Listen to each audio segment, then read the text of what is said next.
আজকে খালেদা জিয়ার মতো একটা নেত্রীকে কিভাবে বাড়ি থেকে বের করে এনে অপমান করার জন্য 2 কোটি টাকার জন্য জেল খাটিয়েছে। আজকে ভাইয়েরা বোনেরা, আজকে আপনারা এই ছাত্র বৈষম্য আন্দোলনে ছাত্র জনতার যে আন্দোলন দেখছেন, এই আন্দোলন 17 বছর মানুষের পুঞ্জীবিত ক্ষোভ।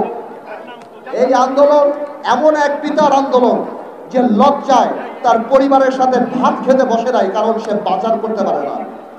এই আন্দোলন সেই আন্দোলন যারা শেয়ার মার্কেটের সর্বস্ব হারিয়ে সুইসাইড করেছে, আত্মহত্যা করেছে।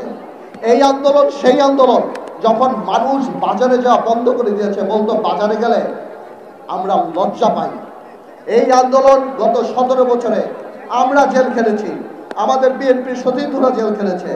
আজকে খালেদা জিয়ার মতো একটা নেত্রীকে কিভাবে বাড়ি থেকে বের করে এনে অপমান করার জন্য 2 কোটি টাকার জন্য জেল খাটিয়েছে।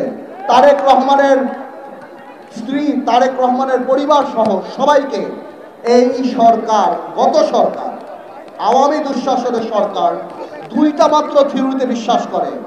এক হলো শত্রু, এক হলো ষড়যন্ত্র। ওনাদের বিরুদ্ধে কথা বললে আমরা শত্রু, ওনাদের বিরুদ্ধে আলাপ করলে আমরা ষড়যন্ত্র করি। এই 17 বছরে তারা এই কাজ করে করে মানুষের মনের মধ্যে থেকে জায়গা এমনভাবে তাদের চলে গিয়েছে যে তারা তো পুলিশ দিয়ে খালেদা জিয়ার বাড়ি খালি করেছিল। আজকে বাংলাদেশের জনগণ সেই গণভবনকে তাদের কবরের ভবন বানিয়ে দিয়েছে। আমি আর বেশি বলবো না, আমি শুধু এতটুকুই বলবো,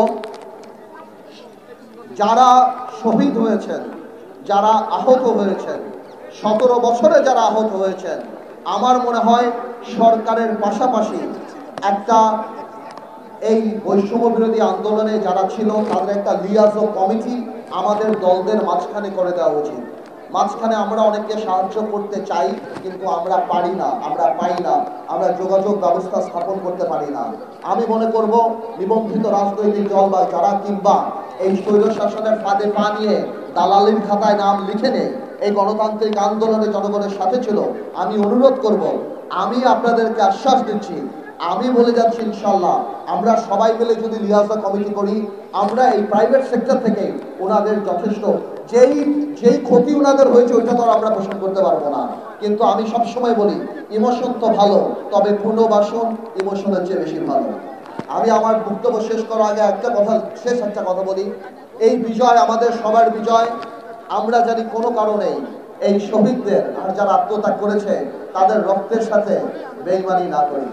সামনের বাংলাদেশে আমরা জানি আল্লাহকে ভয় পাই, ক্ষমতাকে দায়িত্ব হিসেবে দেখি এবং এই রক্তের যথাযথ সম্মান দিতে পারি। আল্লাহ হাফেজ, আপনারা সবাই ভালো থাকুন।